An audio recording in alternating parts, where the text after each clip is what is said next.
தமிழ்நாட்டில் நேற்று பல்வேறு மாவட்டங்களில் கனமழை பெய்தது. அடுத்த ஒரு வாரத்திற்கு மிதமான மழைக்கே வாய்ப்பு இருப்பதாக சென்னை வானிலை ஆய்வு மையம் தெரிவித்துள்ளது. தேனி மாவட்டத்தில் முருகமலை, தாமரைக்குடம், வடுகபட்டி, சோத்துப்பாறை அணை, கும்பக்கரை அருவி மற்றும் வனப்பகுதியை ஒட்டிய இடங்களில் கனமழை கொட்டி தீர்த்தது. பெரியகுளம் மற்றும் அதன் சுற்றுவட்டார பகுதிகளில் சுமார் 1 மணி நேரத்திற்கு மேலாக மிதமான மழை பெய்தது.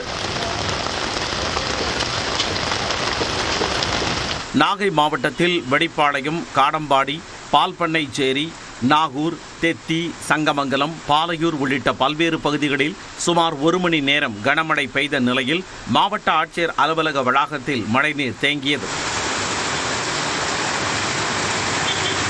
திண்டுக்கல் மற்றும் தாடிக்கொம்பு, அகரம், செட்டி நாயக்கன்பட்டி, சிறு நாயக்கன்பட்டி, அங்கிங்கு நகர் உள்ளிட்ட பகுதிகளில் பெய்த மழையால் குளிர்ச்சியான சூழல் நிலவியது.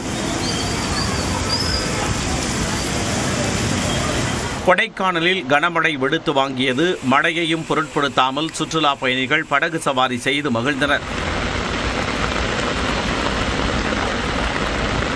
விருதுநகர் மாவட்டம் அருப்புக்கோட்டை சுற்றுவட்டார பகுதிகளான பாளையம்பட்டி, ஆத்திப்பட்டி, கஞ்சநாயக்கன்பட்டி, சுக்கிலநத்தம், வெள்ளையாபுரம் உள்ளிட்ட பகுதிகளில் பெய்த மழையால் இதமான சூழல் நிலவியது.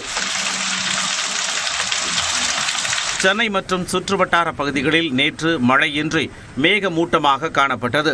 மழைநீர் வடியாததால் மாதவரம் ரவுண்டானாவில் இருந்து செங்குன்றம் செல்லும் நெடுஞ்சாலையை ஒட்டியுள்ள பகுதிகள் திரும்பிய பக்கமெல்லாம் வெள்ளக்காடாக காட்சியளித்தது.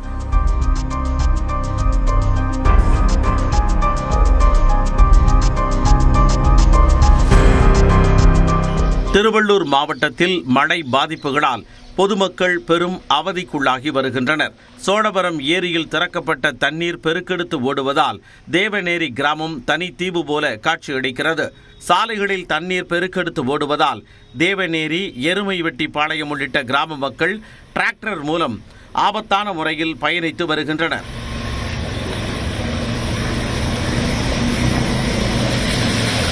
எங்கும் தண்ணீர் சூழ்ந்திருப்பதால் அத்தியாவசிய தேவைகளுக்கு கூட வெளியே செல்ல முடியாமல் தவிப்பதாக அப்பகுதி மக்கள் வேதனை தெரிவித்துள்ளனர். வழியில ஒரு மாசமாக பொண்ணுங்களை இட்டு போக முடியல, வர முடியல, வயசானவங்களா இருக்கிறாங்க. எப்படி போவாங்க, எப்படி வருவாங்க? இதுக்கு என்ன ஒரு முடிவு பண்ணமா இல்லையா?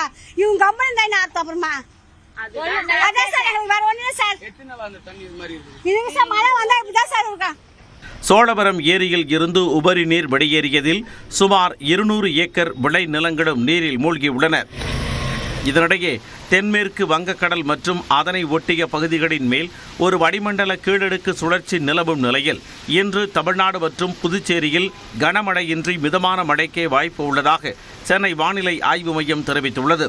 சென்னை மற்றும் புறநகர் பகுதிகளில் வானம் ஓரளவு மேகமூட்டத்துடன் காணப்படும் என்றும் நகரின் ஒரு சில பகுதிகளில் இடி மின்னலுடன் மிதமான மழை பெய்யக்கூடும் என்றும் கூறப்பட்டுள்ளது.